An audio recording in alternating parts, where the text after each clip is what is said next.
السلام عليكم ورحمة الله وبركاته. الحمد لله وكفى وسلام على عباده الذين اصطفى.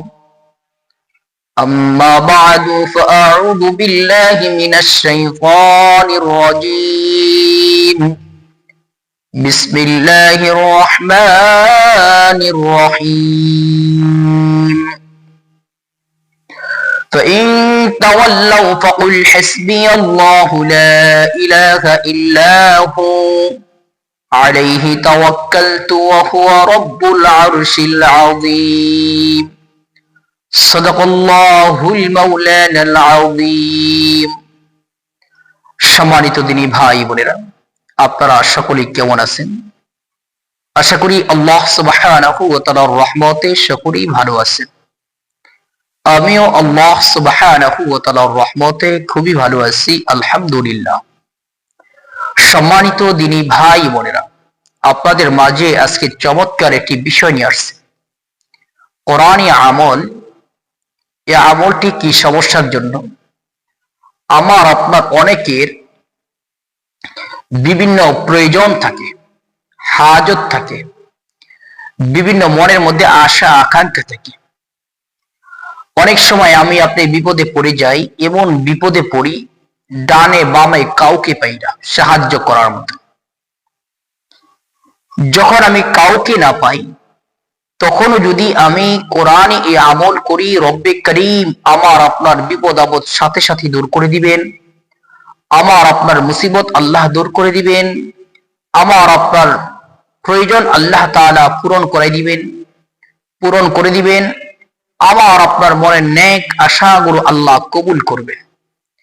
আমি আপনি যেই নিয়তে এই আমল করব, আল্লাহ সুবহানাহু ওয়া তাআলা আমাদের আমল যে নিয়তে করব সেই নিয়ত আল্লাহ তাআলা, সেই উদ্দেশ্য আল্লাহ তাআলা পূরণ করে দিবেন। বলতে পারেন উদ্দেশ্য পূরণ হওয়ার জন্য চমৎকার একটি আমল। এই আমলটি করাও সহজ, যে কোনো ব্যক্তি চাইলে আমল করতে পারবে, তবে সৎ উদ্দেশ্যে আমল করবেন। খারাপ কোনো কাজের জন্য, খারাপ কোনো উদ্দেশ্য আমল করবেন না। এই আমলটি 3 দিন থেকে 7 দিন করবেন। ইনশাআল্লাহ 3 থেকে 7 দিনের মধ্যে আপনাদের উদ্দেশ্য পূরণ হয়ে যাবে। আপনাদের মুসিবত থাকলে, বালা মুসিবত থাকলে আল্লাহ দূর করে দিবেন। যে কোনো প্রয়োজন থাকলে যেই প্রয়োজনের জন্য আপনি আমল করবেন, আল্লাহ তাআলা 3 থেকে 7 দিনের মধ্যে পূরণ করে দিবেন ইনশাআল্লাহ। কিন্তু আমলটি করতে হবে পরিপূর্ণ বিশ্বাস নিয়ে আমল করতে হবে, ইখলাসের সাথে আমল করতে হবে। এবার আসুন আমরা জেনে নিই কিভাবে আমলটি করব। আমলটি আমালে কোরআনী কিতাবের 47 নম্বর পৃষ্ঠার মধ্যে আল্লামা আশরাফ আলী থানভী রাহমাতুল্লাহি আলাইহি নেছেন। অন্যান্য কিতাবের মধ্যে আছে শেফায়ে কোরআনী, এরপরে আনোয়ার শাহ কাশ্মীরি রাহমাতুল্লাহি আলাইহির কিতাবে আমলিয়াতে কাশ্মীরি কিতাবের মধ্যে এসেছে, আব্দুল কাদের জিলানী রাহমাতুল্লাহি আলাইহির কিতাবের মধ্যে এসেছে। আমলটি কি? আমলটি হইতেছে বিসমিল্লাহির রহমানির রহিম। এই শুধু বিসমিল্লাহির রহমানির রহিমের আমল।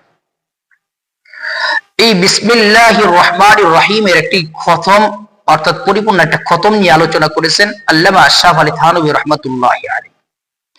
তিনি বলেন, ওযু করবেন, যে কোনো সময় করতে পারেন, দিনে রাতে, তবে যেই সময় নামাজ পড়া নিষিদ্ধ এই সময় ব্যতীত আপনাকে আমলটা করতে হবে। যেমন ধরেন আপনি আমলটি করতে পারেন, আমি মনে করি এই যে সকালে 7টা থেকে শুরু করতে পারেন, তাতে দেখা গেছে 8টা 9টা 10টার মধ্যে আপনার আমলটি শেষ হয়ে যাবে।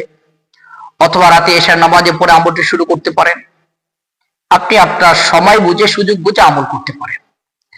কিভাবে আমল করবেন?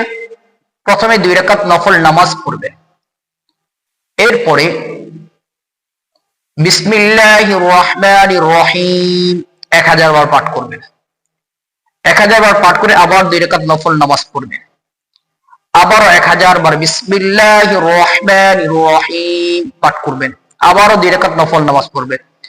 এইভাবে 2 রাকাত নফল নামাজ পড়বেন, 1000 বার বিসমিল্লাহির রহমানির রহিম পাঠ করবেন, আবার 2 রাকাত নফল নামাজ পড়বেন, আবার 1000 বার বিসমিল্লাহির রহমানির রহিম, এইভাবে 12,000 বার বিসমিল্লাহির রহমানির রহিম পাঠ করবেন। আর প্রতি 1000 2 রাকাত করে নফল নামাজ পড়বেন। আমল শেষ হয়ে গেলে কয়েকবার ইস্তিগফার ও দুরূদ শরীফ পাঠ করে আল্লাহ পাকের নিকট দোয়া করবেন। বিশ্বাস করেন ভাই, আপনি যদি পরিপূর্ণ বিশ্বাস নিয়ে ইখলাসের সাথে এই আমলটি 3 থেকে 7 দিনের মধ্যে 7 দিন করতে পারেন, আপনার মনের আশা আকাঙ্ক্ষা আল্লাহ তাআলা পূরণ করে দিবেন ইনশাআল্লাহ। আপনার প্রয়োজন আল্লাহ তাআলা মিটিয়ে দিবেন, মনের আশা আকাঙ্ক্ষা আল্লাহ পূরণ করে দিবেন, বালা মুসিবত বিপদ আপদ আল্লাহ তাআলা দূর করে দিবেন।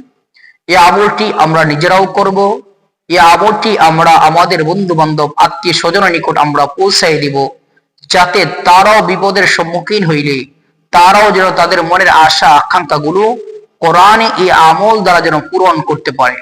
আল্লাহ সুবহানাহু ওয়া তাআলা সকলকে আমল করার তৌফিক দান করুন, আমিন। আসসালামু আলাইকুম ওয়া রাহমাতুল্লাহি ওয়া বারাকাতুহু।